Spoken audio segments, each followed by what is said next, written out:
नमस्कार माऊली.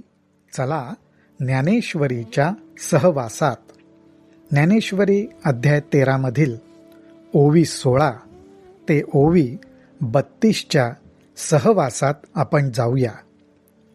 ज्ञानोबा रायांनी दाखवलं की ह्या क्षेत्राबद्दल किंवा देहाबद्दल चर्चा करण्यात सगळेच गुंतलेत, पण ह्या चर्चेतनं त्यांच्या मतांमधला परस्पर विरोध काही नाहीसा झालेला नाही.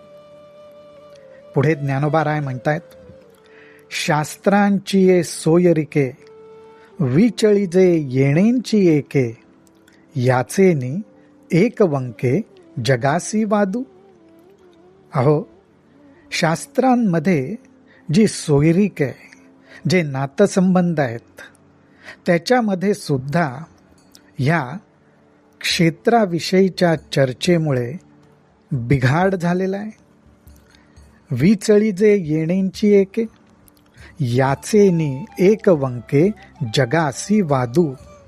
आणि ह्या क्षेत्राच्याच ठिकाणी काहींनी निष्ठा धरल्यामुळे जगात सुद्धा वाद माजलेला आहे, असं ज्ञानोबा राय म्हणतायत. थोडक्यात काय तर देहाच्या ठिकाणीच एक निष्ठता मानली. पुढे तोंडेंसी तोंडा न पडे बोलेंसी बोला न घडे इया युक्ती बडबडे त्राय जाहली. अहो, एक जण दुसऱ्याच्या तोंडासमोर उभा राहू शकत नाही. एवढंच काय तर एकाचं बोलणं दुसऱ्याला पटत नाही, एकमेकांचं बोलणं पटत नाही. आणि अशा वेगवेगळ्या प्रकारच्या युक्तिवादामुळे नुसती बडबड ही सगळीकडं पसरलेली आहे. नेणो कोणाचे हे स्थळ, नेणो कोणाचे हे स्थळ, परी कैसे अभिलाषाचे बळ, जे घरोघरी कपाळ पिटवित असे. अहो, खरं बघायला गेलं तर हे स्थळ कोणाचं आहे, म्हणजे हे शरीर कोणाचं आहे, हे क्षेत्र कोणाचं आहे, हे काही सांगता येत नाही.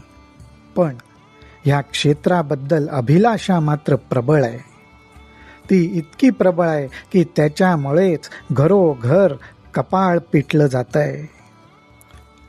नास्तिका द्यावया तोंड, नास्तिका द्यावया तोंड, वेदांचे गाढे बंड, ते देखोनी पाखांड आनची वाजे.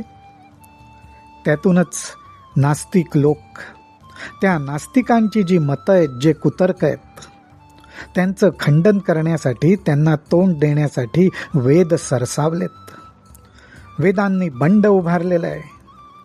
पण हे वेदांनी उभारलेलं बंड पाहून पाखांडांनी सुद्धा काहीतरी वेगळंच बोलायला सुरुवात केलेली आहे. ते काय म्हणतात, म्हणे तुम्ही निर्मूळ लटिके हे वाघजाळ, ना म्हणसी तरी पोफळ घातले आहे. पाखांड वेद जे म्हणतायत, जे सांगतायत, त्याला वाघजाळ म्हणतात. नुसती वायफळ बडबड आहे असं म्हणतात. एवढंच नाही तर वेद जे सांगतायत ते निर्मूळ म्हणजे निराधार आहे असं म्हणतात. आणि म्हणूनच पाखांड म्हणतात, ना म्हणसी तरी पोफळ घातले असे. पण आपलेच म्हणणं खरं आहे असं जर तुम्ही म्हणत असाल तर पाखांड म्हणतात, आम्ही पोफळ म्हणजे सुपारी ठेवलेली आहे, म्हणजे पैज मारून आम्ही सांगतो की तुम्ही जे बोलताय ते वायफळ आहे. पाखांडाची कडे नागवी लुंचिती मुंडे, नियोजिली वितंडे तळासी येती. अहो, हे पाखांड कसे आहेत तर पाखांडांची कडे नागवी लुंचिती मुंडे, म्हणजे हे नागवे उभे राहतात, सगळं सोडून उभे राहतात. एवढंच नाही, लुंचिती मुंडे म्हणजे डोक्यावरचे केस ते उपटायला लागतात. अर्थात त्यांचं म्हणणं खरं करण्यासाठी व वेदांचं बंड मोडून काढण्यासाठी ते कुठल्याही खालच्या तळाला जातात. नियोजिली वितंडे तळासी येते. पुढे ज्ञानोबा राय म्हणतायत, मृत्यू बळाचे नि माझे हे जाईल वीण काजे, ते देखोनिया व्याजे निघाले योगी. अहो, मृत्यूचं बळ हे अफाट आहे. ते पाहून हे क्षेत्र जाईल वीण काजे म्हणजे व्यर्थ जाईल, ते व्यर्थ जायला नको म्हणून देहाचा उपयोग करून घेण्यासाठी, देहाची आयुष्य मर्यादा वाढवण्यासाठी योगी सुद्धा अभ्यासाला निघाले. ते देखोनिया व्याजे निघाले योगी. मृत्यूनी आधा दिले, मृत्यूनी आधा दिले, तीही निरंजन सेविले, यमदमांचे केले मेळावे पुरे. अहो, ह्या क्षेत्राच्या आसक्तीमुळे आणि मृत्यूला आधा दिले म्हणजे घाबरल्यामुळे काही जण तर निरंजन म्हणजेच एकांत अवस्थेत जाऊन राहिले आणि नाना प्रकारचे मेळावे, कशाचे? यमनियमांचे, यमदमांचे मेळावे आपल्या आजूबाजूला उभे केले. येणेंची क्षेत्राभिमाने, राज्य त्यजिले ईशाने, गुंती जाणोनी स्मशाने वासू केला. अहो, या क्षेत्राचा अभिमान प्राप्त होईल आणि हा अभिमान प्राप्त झाला तर कैलासाचं राज्य करण्याचं बंधन पडेल हे जाणून साक्षात ईश्वराने म्हणजे महादेवाने या क्षेत्रामध्ये गुंतायला नको म्हणून कैलासाचा त्याग करून स्मशानात वास केला.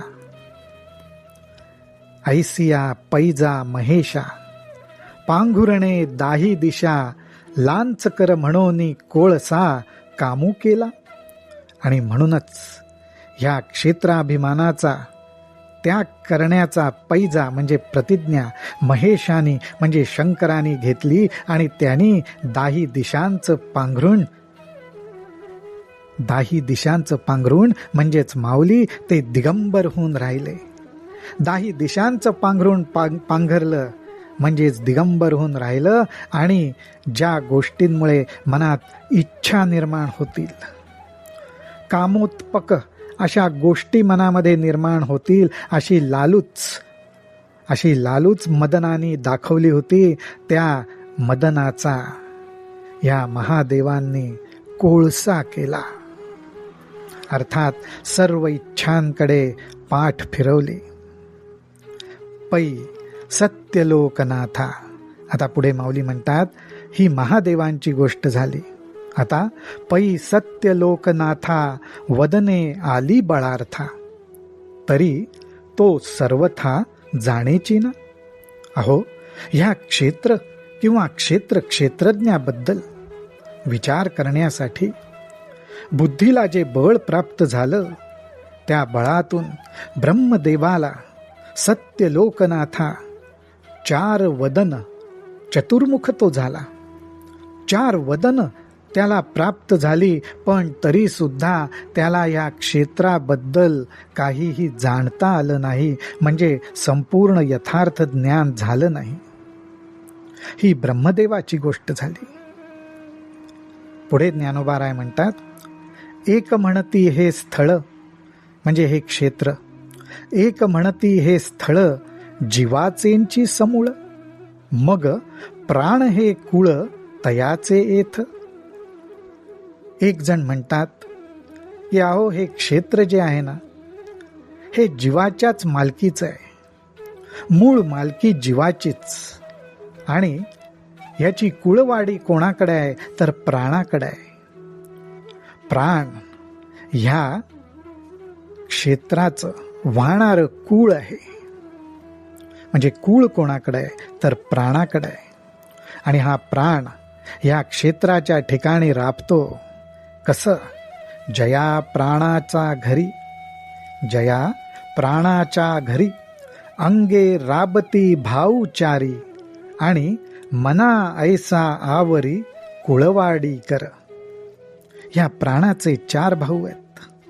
जया प्राणाचा घरी अंगे राबती भाऊचारी, अपान, व्यान, उदान आणि समान असे हे प्राणाचे 4 भाऊ आहेत. हे 4 भाऊ ह्या ठिकाणी राबतात. कोणाच्या ठिकाणी? ह्या क्षेत्राच्या ठिकाणी राबतात. आणि इथे हा जीव काय आहे? तर तो मालक आहे. तर मग ह्या मालकाची, शेतीची देखरेख कोण करणार? तर हे देखरेख करण्याची वहिवाट मनाकडे आलेली आहे. आणि मना ऐसा आवरी कुळवाडी कर. तयाते इंद्रिय बैलांची पेटी. तयाते म्हणजे मनाच्या जवळ. काय आहे? इंद्रिय बैलांची पेटी. न म्हणे अवसी पहाटी, विषय क्षेत्री आटी काढी भली. अशा ह्या मनाजवळ 2 बैल आहेत, म्हणजे बैलाची जोडी आहे. एक बैल ज्ञानेंद्रिय रूप, तर दुसरा कर्मेंद्रिय रूप.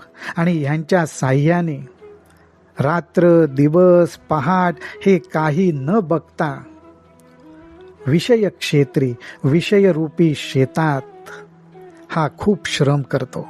हा म्हणजे मन खूप श्रम करतो. आता मन कोणाच्या साह्याने श्रम करतो? तर शब्द, स्पर्श, रूप, रस आणि गंध ह्यांच्या साह्याने, कर्मेंद्रियांच्या साह्याने श्रम करतो. हे श्रम करतानाचे परत 2 प्रकार इथे आपल्याला ज्ञानोबाराय प्रगट करतायत. ते म्हणतात, मग विधीची वाफ चुकवी आणि अन्यायाचे बीज वाफवी, कुकर्माचा करवी राबू जरी.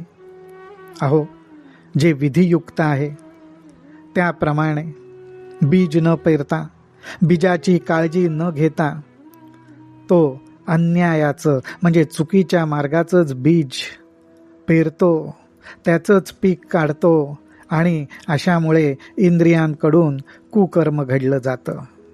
तो राबतो, पण ते राबल्यामुळे घडतं ते मात्र कुकर्म घडलं जातं. म्हणजेच काय? थोडक्यात शेतकरी शेताची ज्याप्रमाणे काळजी घेतो, तशी काळजी न घेता कुठेही काही उगवू दिलं, काही विधी निषेध बाळगला नाही, तर अशी अवस्था होते. तरी तयाची सारिखे असंभाव्य पाप पिके, मग जन्म कोटी दुःखे भोगी जीव. आणि असं जर कुकर्माचं पापरूपी पीक जर उगवलं, तर कोटी जन्मापर्यंत जीवाला दुःख भोगत राहावं लागतं. नाहीतर ना तरी विधीची ये वाफे, सत्क्रिया बीज आरोपे, तरी जन्मशत मापे सुखची मविजे.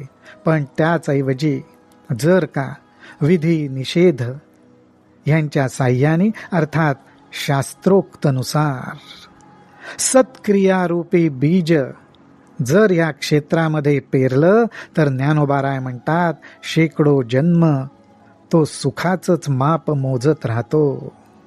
राम कृष्ण हरी, राम कृष्ण हरी, राम कृष्ण हरी.